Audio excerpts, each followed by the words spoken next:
I've been thinking about everything I want to do this year, and it's quite easy to get overwhelmed. So I reached for my art journal and started to sort of think about ideas and what I wanted to do. And I realised that I am enough. And whether I do all these plans that I've got or whether I don't, I am enough. So I use some collage, I use some printing, I use some stenciling, I did some hand lettering with lots of embellishment just to do a simple spread, and came away at the end feeling a lot more positive than when I started. So if you'd like to join me, that'd be fab. My name's Liz Chadderton. I'm a watercolour artist based in Berkshire, but I also love art journaling. It helps me experiment with new ideas, new media. Sometimes it helps me work through things I'm thinking about, and sometimes it's just messy fun for the sake of being messy.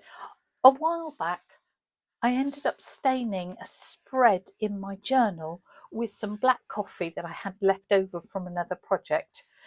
And that was months ago.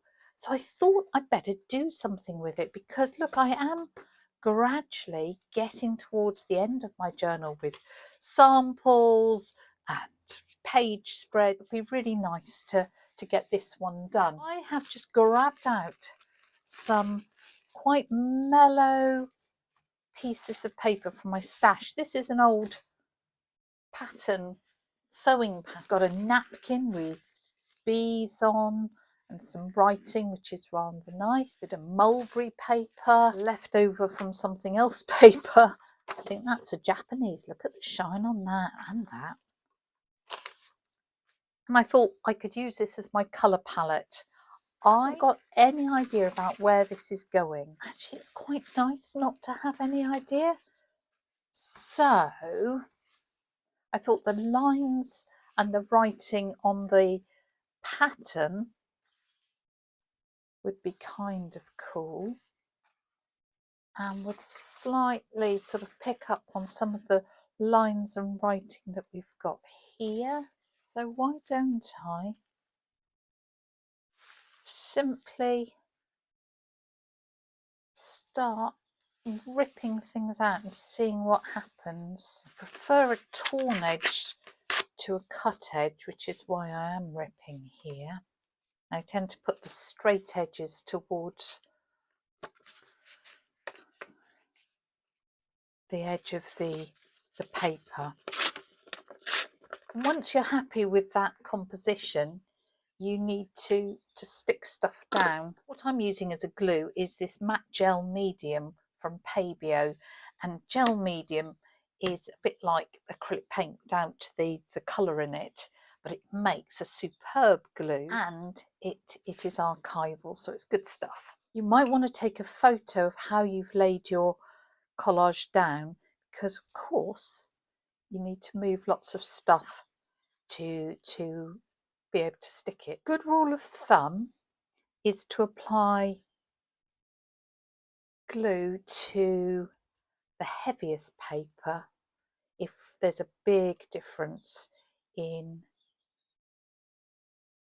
the weight of papers, but both of those were pretty substantial, so we're okay to do that.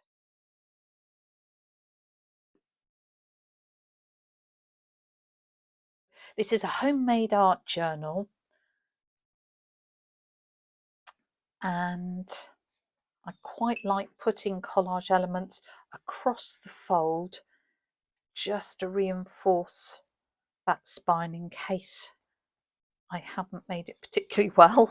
You want to get your paper stuck down securely and with as little creasing as possible, because much as we may wish to put texture into our work, we don't want it to be impossible to work on top of.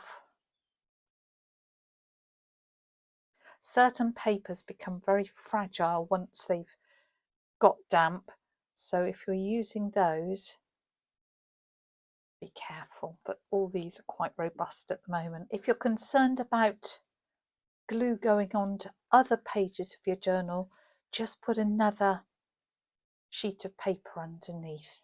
Now this is a fragile paper,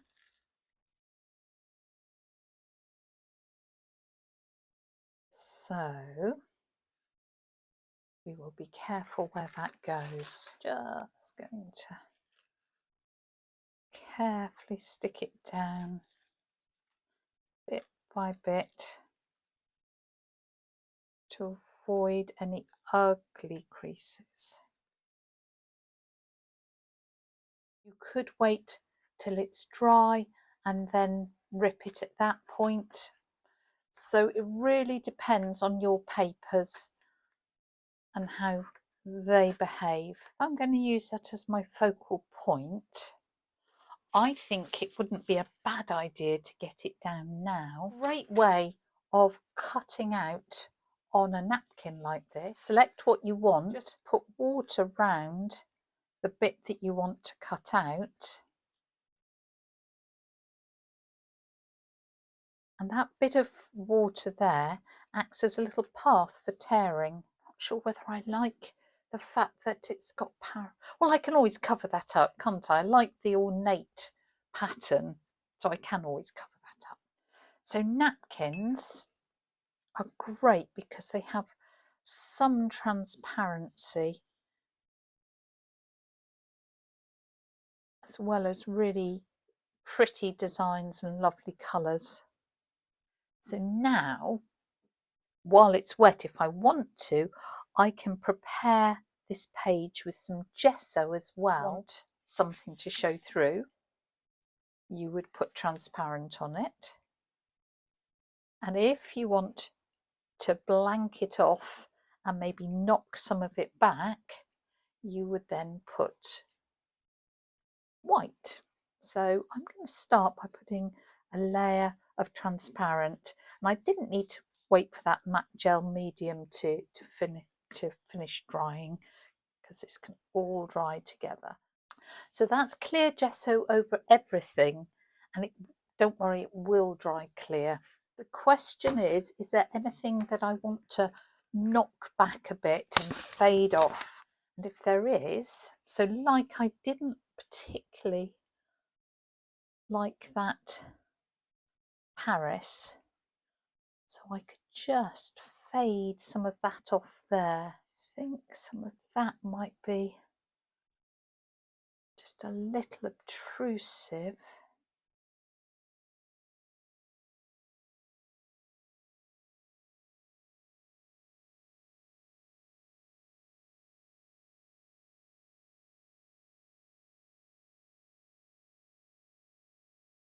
Let's create some interest. And once you're happy with how that's looking, we need to let it dry totally. Wash your brushes because all this stuff will become waterproof once it's dry. You can use a hairdryer to speed things up if you need to.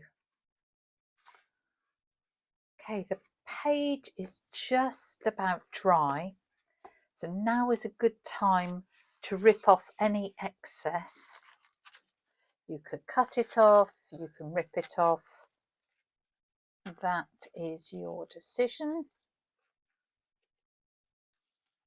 You can see it's transparent where we put the transparent gesso, and where we put white, it just is still a little bit see-through, but just knocks things back. So that Paris is still legible, and if we don't like it, we could always put more on. But I think that is a great foundation. Now, what I'm loving are the circles that seem to be repeated. We're responding to what's going on here, and I love those circles, and I love this green, and I think some big green circles here would be fantastic, or maybe 3 big circles there. Just feel that's what I need. And I happen to have a stencil that I could use. Now, the big debate in my head is, do I want to paint them? In which case I might need to use something quite opaque like gouache or acrylic? Do I want to do it as a texture, in which case I could put modelling paste here? Those decisions. But isn't it fun, because you could just start responding and thinking, oh, I like this, I like that, what does it need? And using your artistic muscles. I use an old brush like this, bristle brush, and I'm going to stipple through the stencil to make hopefully a fairly perfect little circle. If your paint's runny, it will go underneath the stencil, so just go careful.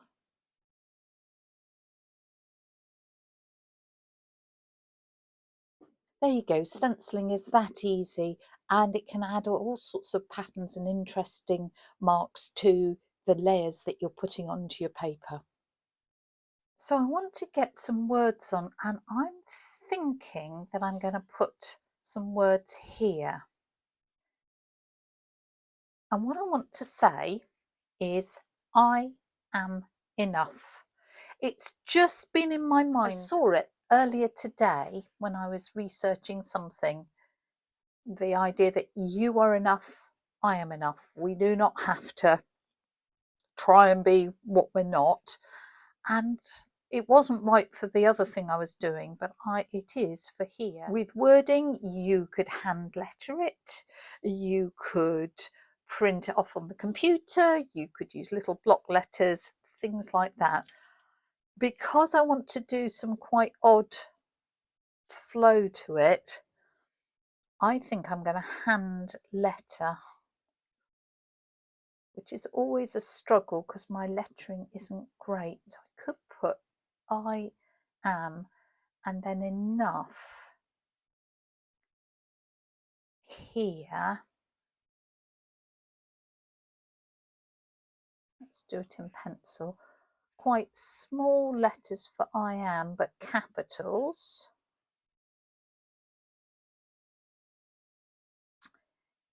And then, do I want to do squirrely whirly writing?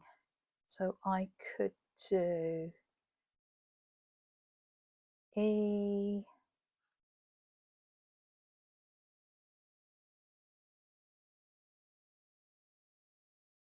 and just make sure that goes over there. I've got a brush pen in the same green, so I'm going to do it I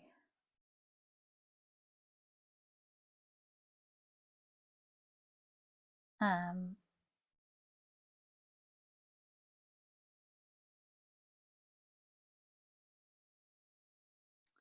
right, and then I'll outline it and make it nicer later. And with brush lettering, the secret is to press hard on the downstroke and light on the up. Then I'm going to just use an ordinary black pen to outline my letters. Don't discount the ordinary materials you've got to hand to. Just going to get rid of a couple of those pencil lines if I can while it's dry. I'll grab my Posca pen and I'm going to decorate some of my letters. I'm going to put dots, mainly because I'm really fond of dots, but also that they pick up the circles that we've done elsewhere. So a Posca pen is an acrylic marker. Give it a shake, press the nib to get the paint to flow. Other brands are available. I've got some Artistro ones here in different colours. They are of quite variable quality. If you haven't got a pen and you like dots, you could do little gouache dots. You could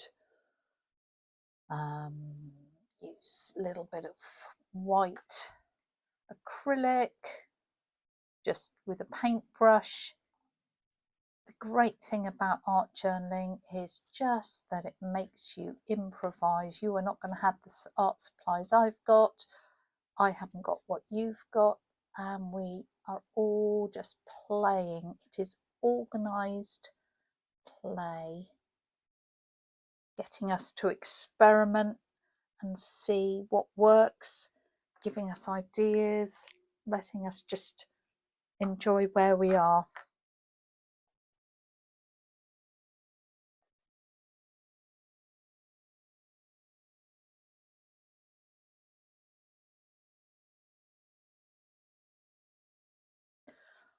Okay, let's think of a different idea.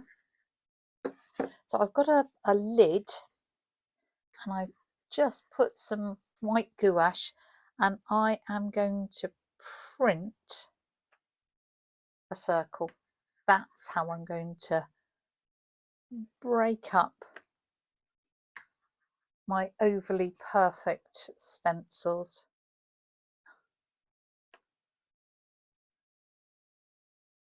So I have got some little stamps and things, which I wonder if I've got anything in here. Oh, I have, like these little stamps.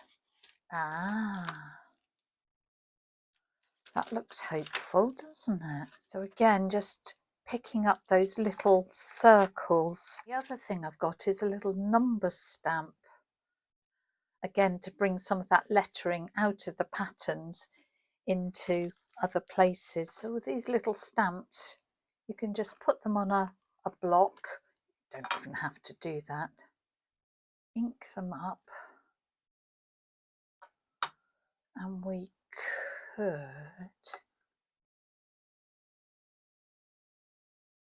just put them in a few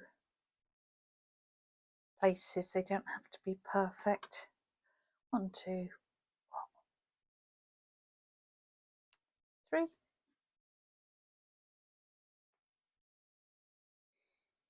Something going on, because I'm rather liking the circles. Just drawing round.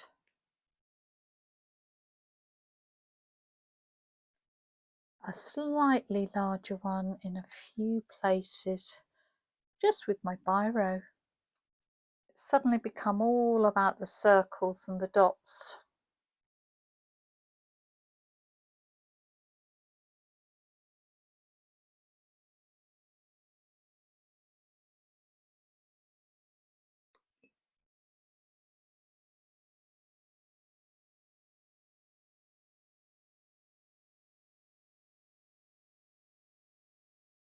Think maybe I just want that crown somewhere else, and I could just pop it there. I am going to put a little bit of my matte gel here.